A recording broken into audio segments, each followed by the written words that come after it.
Seroh hama dihamu doa damai nasian di mata mata doa cian anakna Tuhan Yesus Kristus Tuhan tai. Amin.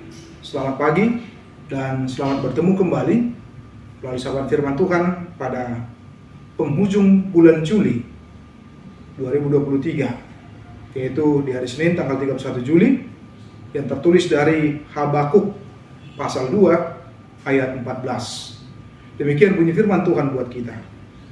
Aigok para binotoan di hamuliau ni jahubado sugut tanon. Songon pakukupi ni aik di todolan ni laut. Sebab bumi akan penuh dengan pengetahuan tentang kemuliaan Tuhan, seperti air yang menutupi dasar laut. Demikian bunyi firman Tuhan buat kita.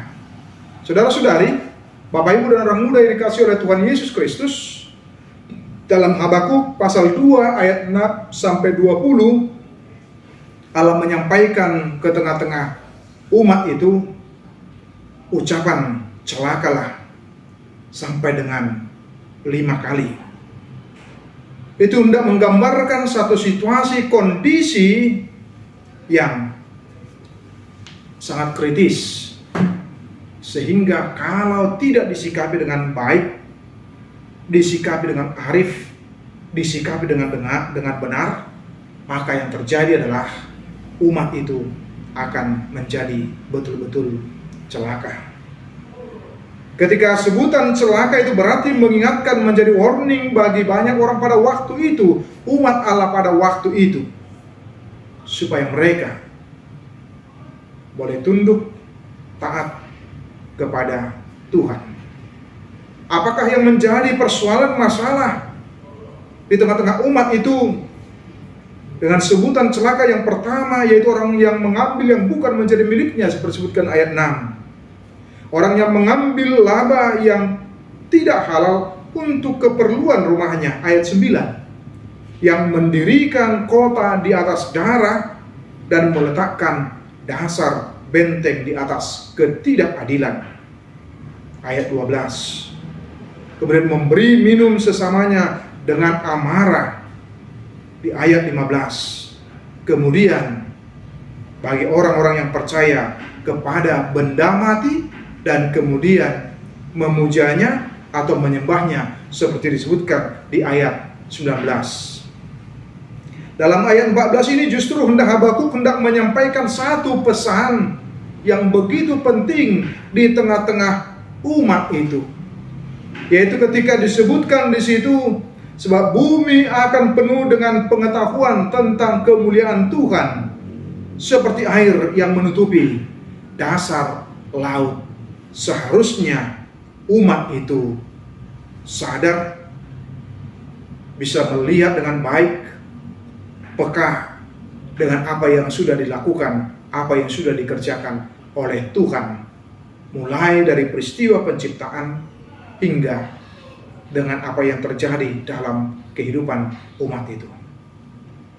Melalui peristiwa penciptaan sesungguhnya justru hendak menekankan, menggambarkan ada aktor, ada sosok di balik penciptaan langit dan bumi dan bintang dan segala sesuatunya yang ada di muka bumi ini.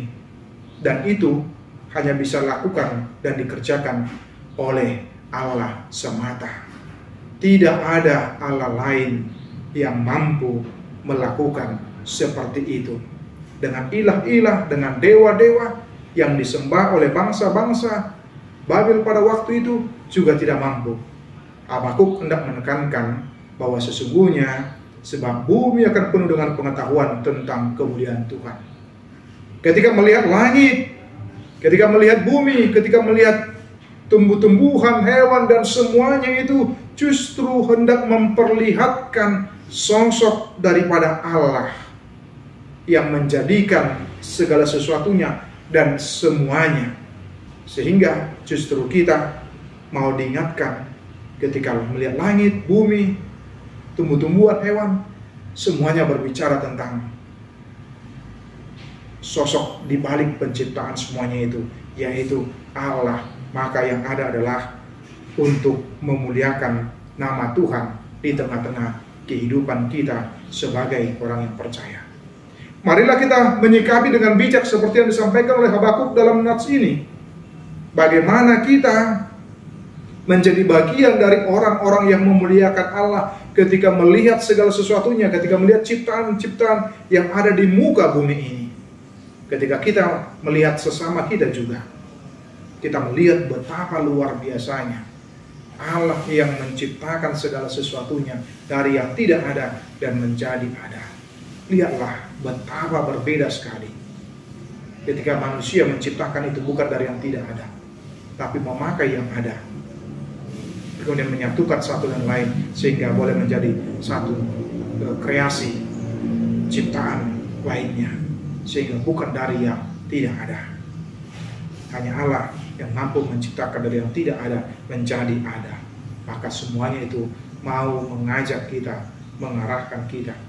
Muliakanlah Tuhan dengan segala sesuatu yang bisa kita kerjakan, bisa kita lakukan, bisa kita hidupi dalam kehidupan kita, demi kemuliaan nama Tuhan saja. Tuhan Yesus memberkati kita semua. Amin. Kasih karunia dari Tuhan Yesus Kristus serta kasih setia Allah Bapa dan persekutuan Roh Kudus memberkati dan menyertai kamu sekalian hari ini, esok, dan sampai selama-lamanya. Amin.